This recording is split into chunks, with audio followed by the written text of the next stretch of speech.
ನಾನು ಸೋತ್ರೆ ಕಳ್ಕೊಳ್ಳೋದೇನು ಆದ್ರೆ ನಿನಗಾಗಲ್ಲ.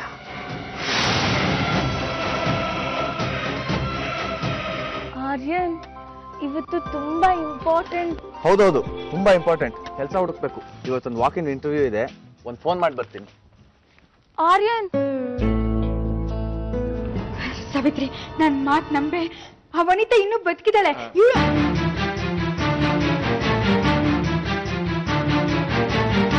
ಕಡೆ ಬಾಮ್ಮ ನೀನು.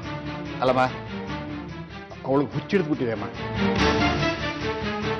ಪಾಪ ಅಳಿಯಂದ್ರು ಅವಳನ್ನ ಸರಿ ಮಾಡ್ಬೇಕು ಅಂತ ಒದ್ದಾಡ್ತಾ ಇದ್ದಾರೆ.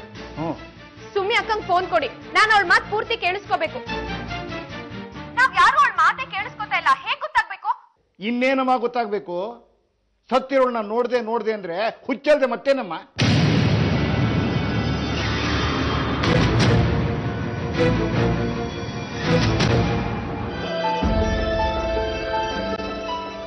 ಆರ್ಯನ್, ಅಮೃತ, ಒಂದು ವಾಕಿಂಗ್ ಇಂಟರ್ವ್ಯೂ ಇದೆ. 1 ಅವರ್ ನಾನು ಇದ್ರೆ ಇಂಟರ್ವ್ಯೂ ಅಟೆಂಡ್ ಮಾಡ್ಬೋದು. ಬಾಯ್. ನಾನು ನಿನ್ನ ಹತ್ರ ಏನೋ ಹೇಳ್ಬೇಕು. ನಾನು ನಿಂಗೆ ಏನೋ ಹೇಳ್ಬೇಕು, ಆದ್ರೆ ಈಗ ಟೈಮ್ ಇಲ್ಲ. ಸಂಜೆ ಸಿಗ್ತೀನಿ. ಬಾಯ್. ಆರ್ಯನ್,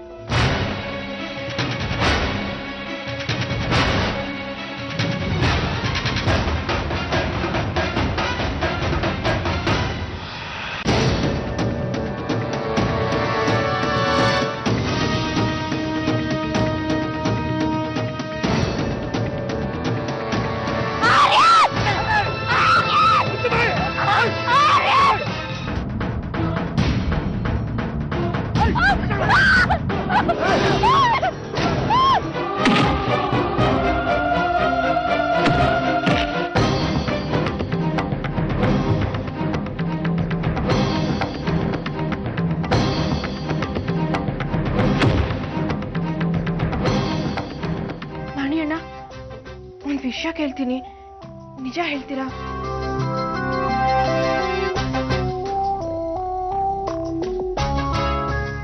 ಕೇಳಿ. ವನಿತಾ ಟೀಚರ್ ಆಕ್ಸಿಡೆಂಟ್ ಆಗಿ ಹೋಗ್ಬಿಟ್ರು ಅಂದ್ರು, ನಿಜನಾ? ಹೌದು. ಅವ್ರು ಹೋಗಿದ್ ನಿಜನಾ? ಹೌದು ಅಂತ ಹೇಳಿದ್ನಲ್ಲ. ಯಾಕೀಗ? ಏನಿಲ್ಲ ಅಣ್ಣ, ತಿಳ್ಕೊಬೇಕಿತ್ತು.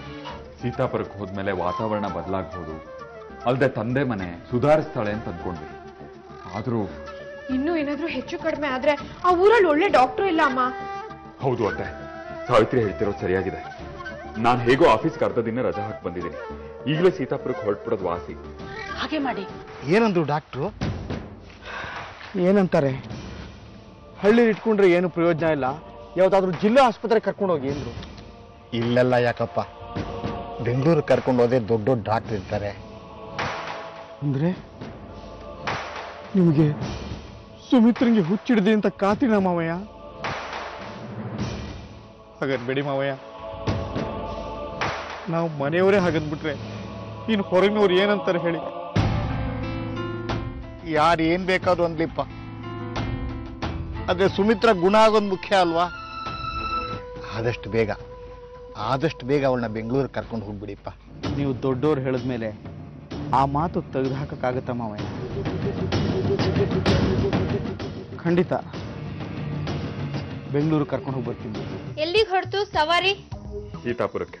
ಯಾಕೆ ಹೋಗ್ತಿದ್ದೀರಿ ಅಂತ ಹೇಳ್ತಿರೋ ಅಥವಾ ಅದಕ್ಕೂ ನಂಗೂ ಸಂಬಂಧ ಇಲ್ವೋ? ಸುಮಿತ್ರನ್ ಕರ್ಕೊಂಡು ಬರಕ್ಕೆ. ಅವಳಿಗೆ ಇಲ್ಲೇ ಟ್ರೀಟ್ಮೆಂಟ್ ಕೊಡಿಸ್ಬೇಕು ಅಂತ ಡಿಸೈಡ್ ಮಾಡಿದ್ವಿ. ಸರಿ, ಹಾಗಿದ್ಮೇಲೆ ನಾನಂತ ಅವ್ರ ಮನೆಗೆ ಹೋಗ್ತೀನಿ.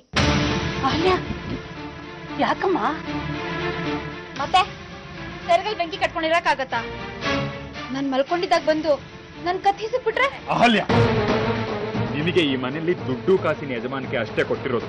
ಉಳಿದಿದ್ದು ಕೊಟ್ರೆ ಅತ್ತೆನ ವೃದ್ಧಾಶ್ರಮಕ್ಕೆ, ನಮ್ಮನ್ನ ಅನಾಥಾಶ್ರಮಕ್ಕೆ ಕಳಿಸಿ ಮನೇನ ಕ್ಲಬ್ ಮಾಡ್ಬಿಡ್ತೀಯ ಅಷ್ಟೇ. ನಿನಗಿಷ್ಟ ಇದ್ರೆ ಈ ಮನೇಲಿ ಇರು, ಇಲ್ದೇ ಇದ್ರೆ ಹೋಗ್ತಾ ಇದ್ದೆ. ನಮ್ ಕೆಲಸ ಮುಗೀತು. ಇನ್ನೇನಿದ್ರು ನಿಮ್ ಕೆಲಸ ನೀವು ಸುಧಾರಿಸ್ಕೊಳ್ಬೋದು. ಸಾವಿತ್ರಿ